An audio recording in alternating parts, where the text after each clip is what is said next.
Hello everyone, my name is Michelle. This is Actuariel, my actuarial YouTube channel. If you've followed me for a while on my various social media platforms, you might be aware that I took a straight line to becoming an actuary and a bit of a loop-de-loop in my love life. I am currently 32 years old, engaged to be married, getting married in less than 3 months, and I thought, you know what?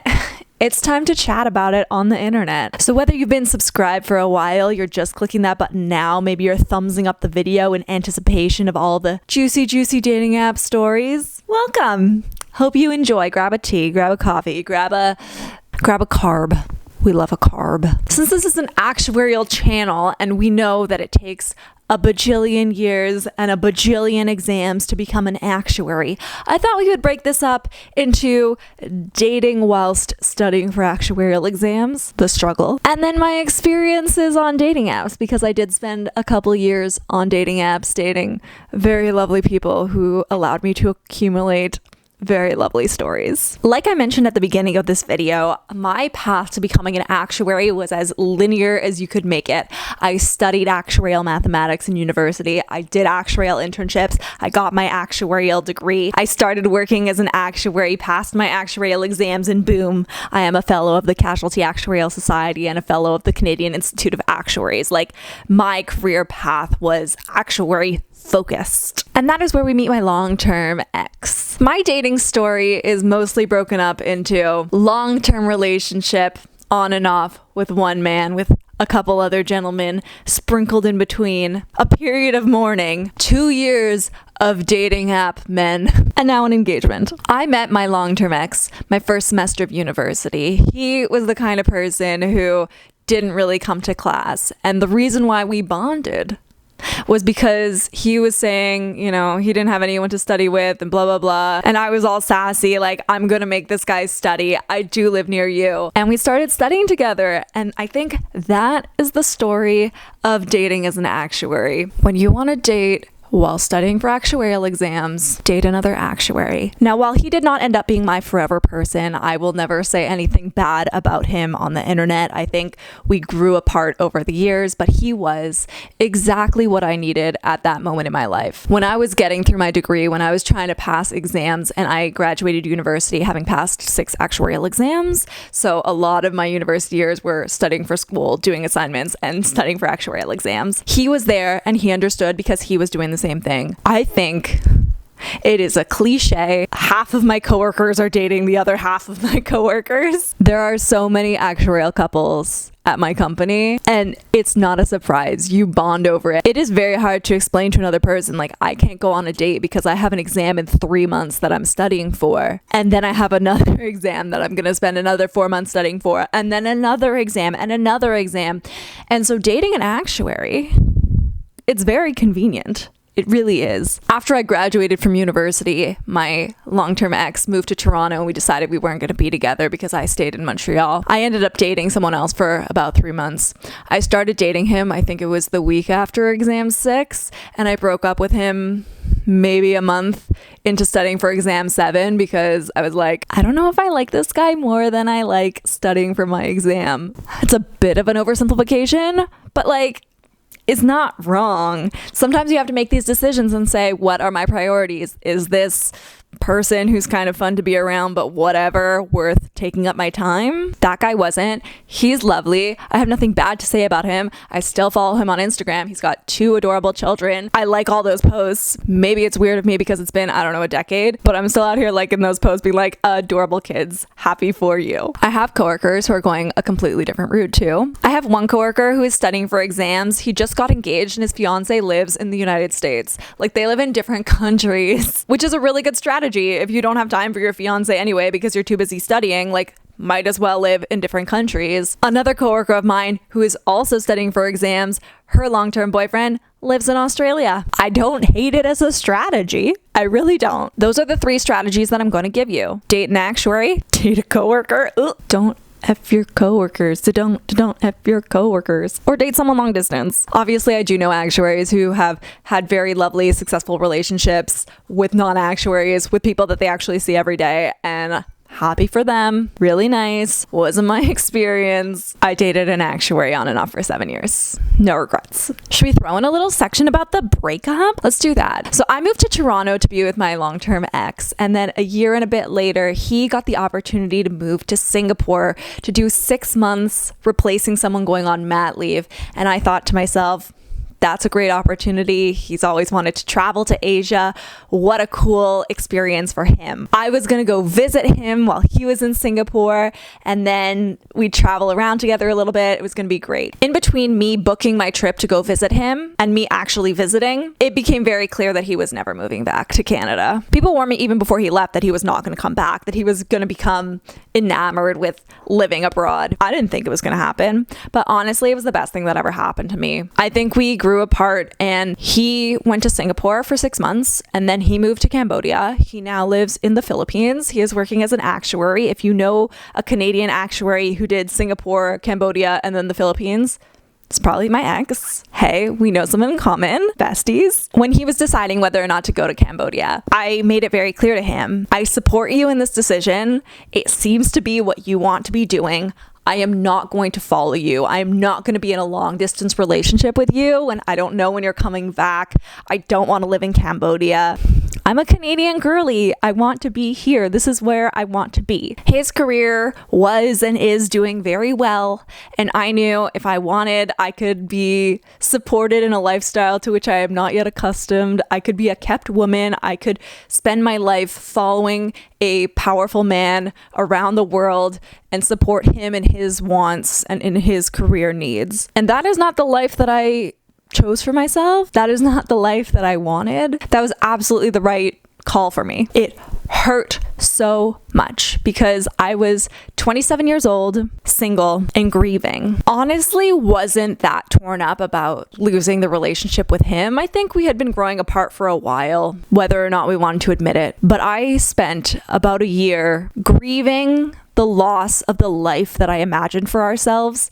I imagined that we were going to get married. I imagined that we were going to get a house. I imagined that we were going to have kids. And I had to realize that I probably wasn't going to have kids. I probably wasn't going to get married anytime soon. That all these wishes and wants that I had for myself, I had to let those go. And I had to find who I was as a person. I had to explore myself. I had to be a better version of me before I could find someone else. So that was 2019. I didn't go on dates. I did use dating apps, but I was a bad person in that I would message guys, use them for attention, and then as soon as they said, hey, want to go for coffee?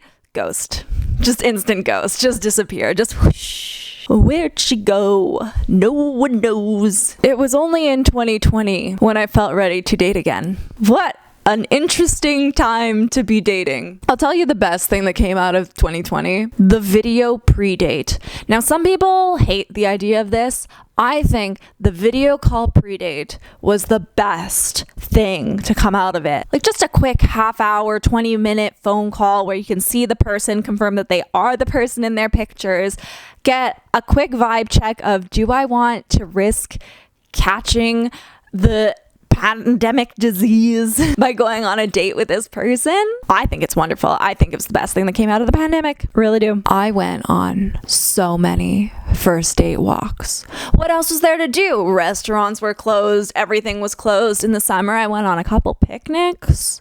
But ultimately, like, I'm a walking girl. I get my 10,000 steps every day. So I would just do it with random miscellaneous dating app men. I used Hinge. This is not an ad for Hinge because who would sponsor this channel? Nobody. But I do think it's the best one. I think it's a really nice experience. I tell everyone I met very lovely people who are not my person. I would like to clarify that most of these men ended things with me, not the other way around. I'm not going around breaking hearts. I was getting my heart broken. I was undesirable, okay? Let's all be clear. Undesirable. Not anymore. Engaged. No need for sympathy. I'm great. Dating app tip. LinkedIn. I never understood it as a social media, but it is the best one to get information about dating app men. Because what do you know about them? You know their first name, the city that they live in, their profession. LinkedIn, look them up, you'll find them. It's so good. You get their last name, you find their Facebook, you find their Instagram.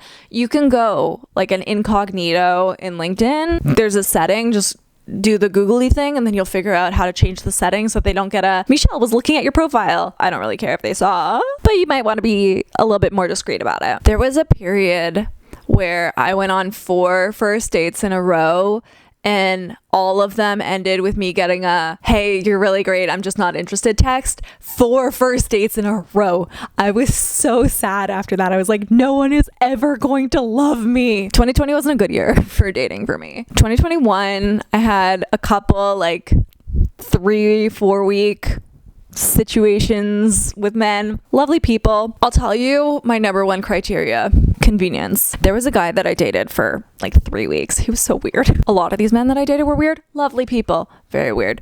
Dated him for like 3 weeks. Didn't really like him, but he lived a 20-minute walk away. And I was so sad when it ended. I mean, not that sad. I was like fine with it. But I told my friends, I'm like, ugh, he was just so convenient. There's one guy that I dated for like 2-3 weeks. I had to take the subway to go see him. That was never gonna work out. He wasn't even walking distance. That's crazy. That guy, the subway guy, was very weird. The most redeeming thing about him was that he had a 4-year-old daughter who I never met. That would be super inappropriate. But the way that he spoke about his daughter, like he loved that little girl. And that was just, oh, so beautiful. Like a man who loves his daughter.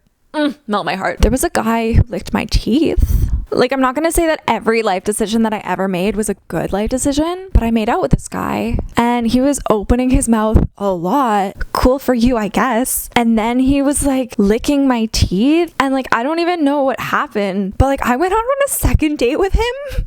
Like, I was at a low point in my life. Like, how did I do that? How did I end up on a second date with a teeth licker? Like, we're not here to kink shame, okay? We're not here to tell people that if, like, it's fine. It's totally fine. But anyway, that was a life experience that I had, and good for him. I met one of my best friends on a dating app. I'm not referring to my fiance, although I do think of my fiance as my best friend. There's one guy who I met on a dating app because he was coming to visit Toronto. His parents live here, but he was living in the States at the moment. And I was like, I'm not looking for a long-term relationship, but we just became like best buddies, and now every time he comes to town we hang out, and I think that there are some really lovely like friendships that can come out of dating apps. He's met my fiance. He's moving back soon. I'm very excited about it. We're gonna be buds. My biggest disqualifier for a relationship was that I did not want someone who didn't want to stay in Toronto, because I was burned by my ex who moved to Cambodia. So anyone who's like, yeah, maybe I'm thinking of moving away, no, like, I don't want to be in a relationship with you. And so this man who has become my best friend, or one of my best friends, was very clearly not living in Toronto at the time. And I'm like, I'm not going to wait 3 years for you to move back. Like, that's not how this is going to work out, but we can keep chatting. And he was like, cool, I'm lonely too. We can bond over our loneliness, and you can tell me about your dating app stories. I can tell you about my dating app stories. Just a cute little friendship that came out of dating apps, which is nice.